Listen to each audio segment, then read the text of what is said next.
Hello and welcome into the KE Report. I'm your host, Shad Markwitz, and we're getting an update today from Goliath Resources, traded on the TSX.V under the ticker GOT and on the OTCQB under the ticker GOTRF.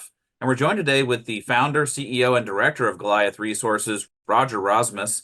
And Roger, seems like we're talking every couple weeks now because you have so much news as a company. For people listening in, the company has a large land package in the Golden Triangle. Most of the work has been focused on the Surebet Discovery area, but there are a couple other areas we'll discuss in this one as far as the Jackpot Zone, but also some work going on in the Cambria Ice Fields at the Treasure Island target. A lot to get into, but you put out a press release, Roger, on the 3rd of September, so just a couple days ago, and it was very dense. There's a lot of information in there. We'll put a link to the news section to the company down below this interview so people listening in can follow along. But you've got infographics on each of these different areas that you've drilled. There's some new discoveries in here. There's a lot to dig into, but I wanted to start off high level with what you have in the headline, that 66% of the holes you've drilled so far this year have hit visible gold, and about 100% have hit the kind of mineralization that host the metals that you want to see. So maybe just speak to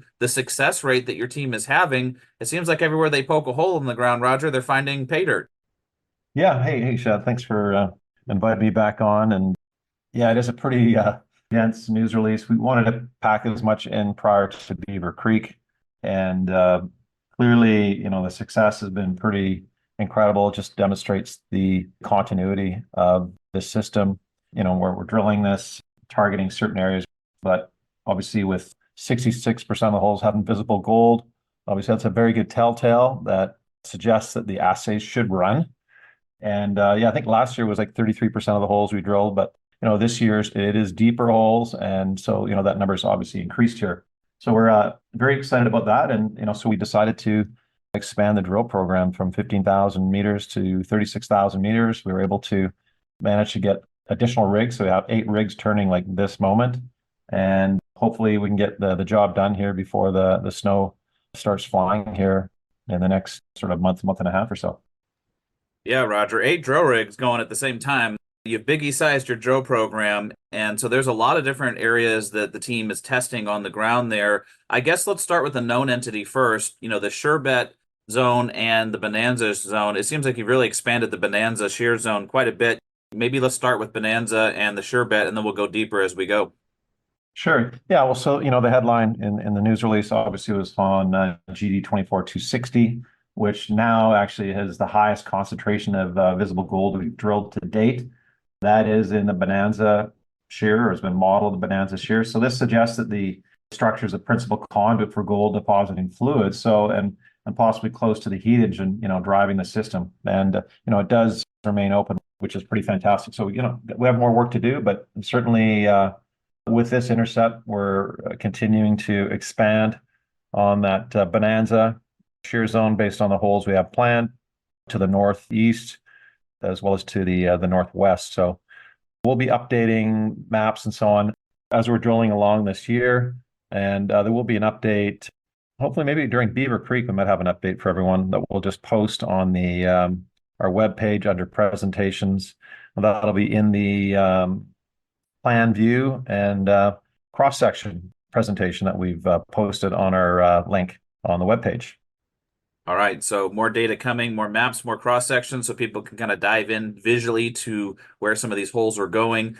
There are quite a bit of visuals even in this press release, and again, people can pull those up, but a lot of that's on the drill core and looking at the kind of mineralization. But further down in the release, you also mentioned a new deep zone has been discovered. This is at 1,239 meters below surface. You got chalcopyrite and galena and sphalerite in here, but I initially had asked you off mic, is this the same kind of deep zone as the mothership feeder? And you said it's different because that's more of an intrusive and this is a little different mineralization. So maybe just speak to how you got a new deep zone here. Yeah, so just so people understand, doing the math on that length of the hole, we're measuring from the surface of our Golden Gate pad, and then obviously the depth of where which is at surface, and then the distance between that top of that going down to the hole. And that's how we get our 1.2K. So that's actually down in the volcanics, and obviously what we expect to see down there. And again, versus the mothership feeder zone, a more an intrusive type related, let's call it the type of rocks. It's a porphyritic dike. So, that could possibly be part of the fluid pathway for, all this gold and other mineralization that has come to fill in these various horizons that we have currently. Well, and how is it different than the Golden Gate Zone, which was also down in the volcanics, or is it just similar to that? Again, we're just way further down, much further down than the like Golden Gate. We have modeled at still above the valley floor, maybe 200 meters. This is actually a total close to 700 meters below the Golden Gate Zone. So again, what we're seeing, we have 4 intercepts down there on this hole, showing that again, there's more stacked type of shear mineralized horizons down there. So clearly there's something going on down there. The gold didn't come from above.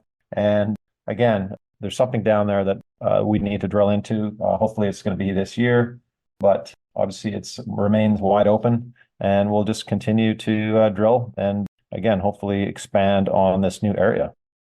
Yeah, Roger, nice to see those stacked zones where you keep having layer after layer of mineralization, and some of it's getting more exciting the further down you go. You also did make another new discovery, the Blue Origin discovery. This is the first time we've talked about that. I actually had never seen it mentioned until this press release, but it looks like it's a different kind of mineralization, more of that kind of intrusive style where you've got the bismuth, the moly, the molybdenite, and the chalcopyrite. So kind of more like that mothership feeder kind of mineralization. Maybe speak to us about this Blue Origin discovery. Yeah, good point. Yeah, we didn't really want to talk about it until we had a better handle of what was going on over there. As we went and staked an additional 28% of our land package. So we're sitting over 91,500 hectares. So we took everything to the southwest that was available that has similar type of looking rocks. Again, the target is one of these reduced intrusion related gold systems, an RIRGS target. And the name Blue Origin, people have been asking, blue, guess what? Moly is blue. And origin is something, it's a place where something begins, where we feel possibly this may be a part of actually the Surebet Discovery, which does sit 4.5 kilometers to the south.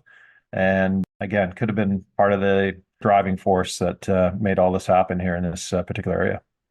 I'm glad you shared where the name come from, because we were debating yesterday, Eric Wedderling and I, maybe it had to do with you're going to be flying high like Blue Origin, the space company. So we didn't know how it tied in, but yeah, the blue mineralization and the origin of where this could be beginning. So exciting area to keep following up on. Will there be any other holes around either of the ones we just talked about, the new deep zone or the Blue Origin, that will be reported beyond the ones that you've already put out here? Yeah, as far as holes go, there's multiple holes that are on their way to tag into the Bonanza Shear Zone that we've modeled to the northwest, to the north.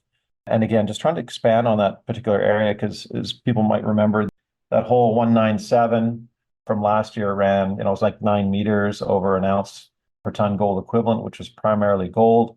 And so we're like really peppering the heck out of this area, trying to expand it as much as possible to, again, confirm the continuity of the Bonanza. Because at this point, it looks like that might be the highest grade horizon that we have at the moment. And, if we can expand this, call it a step out to, I think we've got a step out right now, it's going up to about 650 meters to the north, which would be pretty substantial. And that's 650 meters from hole 197. And obviously these other cluster of holes, we think we've got another 150 meters, I think, to the west thereabouts, plus or minus. So, and again, if we can kind of put some dimensions on that at the end of the season, assuming, assays run what we think they're going to run, we could be looking at a very substantial addition to potential economical type of grades, and a system that looks very prospective, that where a senior miner could get their capex out of the gate in a very short period of time. Yeah, those are big step outs, and it could be a larger mineralized area. So definitely be interesting to see how that's shaping up as some of the drill assays start coming in and you kind of put some dimensions around it. Another area of interest that could be related to all this, but it's about a little bit more than a kilometer away, is the Jackpot area. We've talked about the Jackpot Zone before. You put out a video recently kind of just reminding people of just how mineralized this area is. There was an interesting gold leaf in there, and we'll put a link to this video down below as well so people can watch it. But Talk about how the Jackpot Zone maybe factors into how the Bonanza Shear is kind of heading over that way, and maybe it's related to this system. Yeah, Jackpot does sit further down comparative to the rest of Surebet. Jackpot is completely in the volcanics. One of the grabs we took last year that ran 21 and a half ounces of gold equivalent. So just gold alone was 636 grams per ton gold. So obviously the key value there is in the gold. That's about 1 kilometer to the southeast of Surebet. And just recently, to your point on the video, the guys were back in there doing additional prospecting. We're going to be drilling that very soon, and came across this outcrop where they took a sample where we got this 7 millimeter gold leaf on this, very highly mineralized piece of rock. So clearly, there's lots going on there. We see a number, many stacked veins that we'll be drilling into, and it's great just to be able to find that. The video is pretty cool, actually, for people to take a look at. And obviously it has made some changes in relation to how we're going to drill the Jackpot, which again is going to be happening in the next couple of weeks here, just before the end of the season. Well, and Roger, just to follow up on Jackpot, when I was talking to some of the geologists at Goliath at one of the shows, I don't know if it was VRIC or may have been at the MIF, they were talking about how this could be a potential source for where some of the mineralization has squeezed up over to the Surebet area. Is that some of the ideas that your team will be following up on when they do the drilling, is to see if it could be the heat engine for this whole area? Yeah, I mean, that's the theory. Like, we're going to see if it does somehow hook up or connected, or potentially it's another satellite Surebet that, again, seeing these stacked shear zones, then this one's, I guess, a more of a vertical northwest trending structure. And, just thinking about what Quentin Henning always talks about is these kind of stacked piano keys. So this actually could be it could be the source or part of the source, or B, it could be another one of these stacked type of horizons, part of the piano key set. All right, well, we'll keep following along as you get some drills in there, but that's going to be an exciting part of the drill season this year as well. I guess let's venture further north into the Cambria Ice Fields. You have been testing for a while, since last year, with channel samples, and this year with the drill bit, the Treasure Island target in this zone. And so you've put some holes in here. It looks like it's encountered the right kind of mineralization. Of course, we don't have assays yet, but those are pending. But maybe speak to us about the work the team is doing up in the Cambria Ice Fields at the Treasure Island target. Sure. Yeah, no, that's all wrapped up for the season. We had, in our minds, a successful program, a maiden drill program, something we just found literally the prior year, where we get, some of the samples. We took a channel cut just under a meter that ran, 28 grams per ton gold equivalent. The value there, again, primarily gold. We had copper in there up to, I think it was around 7 or 8%. But some of the copper here numbers were as high as 14%. And so, yeah, we had 4 pads in total, and we had some pretty good success from each pad. Just as an example, like from each pad, we had mineralized intervals averaging, call it around 30 meters. And then that would include the moderate to semi-massive sulfides, where we're seeing an average of 7 meters. So bottom line is we're going back next year. We're going to have a much larger drill program, obviously based on assay, but certainly, the mineralization we're seeing in the core is the exact same type of mineralization we're seeing at surface that ran, this high grade gold and copper numbers. Well, Roger, as a summary, because we haven't had a lot of assays yet, but I think we've had one assay on one hole so far, but you've increased your drill program from 15,000 to 36,000 meters. Are there any other areas that your team is going to be exploring with the expanded drill program that people can look forward to?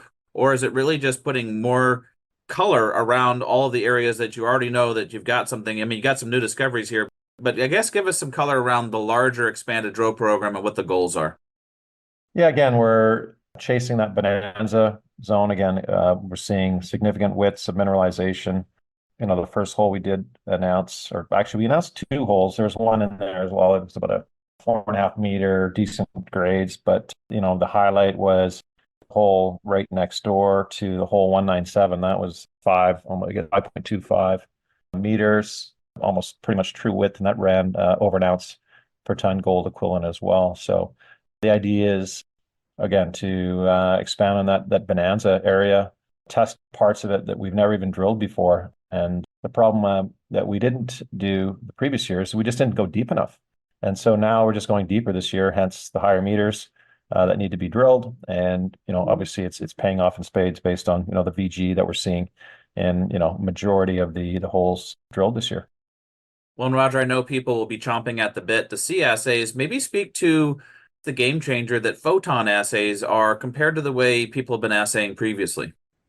Yeah, no, it's going to be a lot quicker. Well, that's what they tell us, but a lot more cost effective for sure.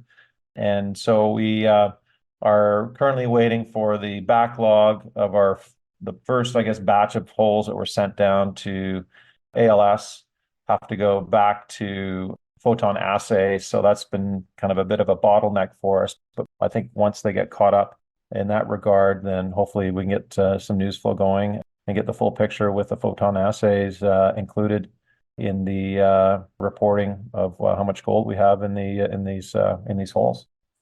Well, and for people not familiar with it, you were sharing some information with Corey and I last time that it's just a better way to assay because you're capturing all the metals, and and maybe just speak to that for people not familiar with the technology.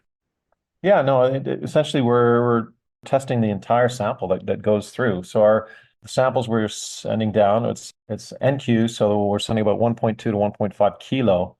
And when you're doing the screening, I think they use like a very small portion of the actual sample versus the photon assay. They use basically the entire hole gets tested. So the perfect analogy is we get to test the entire sandbox, not just a portion of it. Because again, we have nuggety gold in this system, so people need to understand that.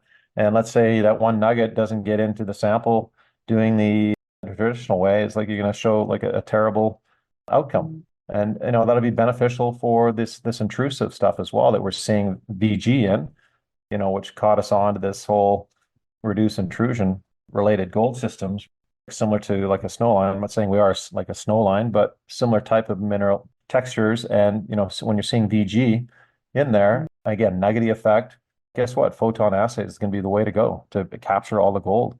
Certainly in the dikes that we overlooked in prior years, and we went and relogged quite a few holes, 2021 right through to 2023, that are actually on their way for photon assay. Okay, so also relogging some old core just to make sure nothing was missed in the process. It is a good way just to hit the whole drill core instead of just pieces of it. That way you don't leave any chunks left behind there or visible gold left behind. Let's also just wrap up with the financial side of things. You just closed a financing and it helped you expand the drill program, but also maybe gives you a little bit left over for the beginning of next year. So maybe just speak to how that cashes you up and the dynamics within that capital raise. Sure. Yeah, the idea is to come into 2025 with a decent balance sheet that we don't have to, depending, I don't know what the market's going to be like. We don't want to be doing a stupid financing at some low rate because we don't have any news. Because once all the assays are done in January or early February, there won't be any news till we start drilling again in kind of May, June of next year. So the idea is to be cashed up going into the new year and being able to kick off a decent sized drill program, and then we can always cash up at some point once the drills start turning. Well, and how much cash does the company have at this time, or what's the budget that's left? And then also maybe speak to, you do have some warrants that are in the money that also could contribute. Yeah, so obviously we've got a bunch of warrants coming in. Well, assuming the share price stays where it is, we're trading, I think, today at around $1.28, $1.30, something rather Canadian. We've got about close to $4 million of warrants that are deep in the money, around 70 cents, being held primarily, Crescat Capital, Rob McEwen. So I'd expect we'd be seeing that money coming in sort of mid-March is the first batch, and then end of March, early April, there's a second batch that'll be expiring, similar type of pricing. So, with that'll certainly shore up the balance sheet. And then obviously with the charity flow through we're doing right now, $1.97, the bulk of this raise, total $10 million, minimal dilution to the company, no warrants attached. And, we're not blowing up the capital structure, which is sort of my main focus when we're doing these types of things, that we're able to do that charity flow through type of transaction. All right. So company's cashed up, lots of drilling going on, lots of assays to report. Again, I think we've only had a couple assays, maybe one or two, like you mentioned. So still a lot of news that's going to be coming out of the ground for months and months to come here. Well, I'm sure we'll be talking again in the near future, Roger. But for those following along with this call and they want to follow along with the news, definitely click on the link below this interview. It takes you right over to the Goliath Resources website, and it goes straight to their news section. So you too can follow along with the assays as they're released to the market. And as always, Roger, looking forward to our next conversation. Yeah, no, Shad, that's great. Appreciate that. And just again, on the website, folks go to the presentations tab.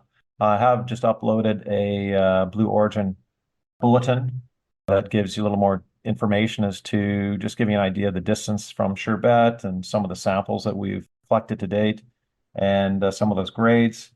And as well, there's a plan view and cross-section of the Surebet itself, just to give you an idea of what's going on at Bonanza. We're showing some of the holes where we've intercepted the Bonanza, obviously assays pending, and then just kind of give you an idea of just the realm of how open this area is. And there's lots of drilling to come this year that we hope to fill in some of those gaps.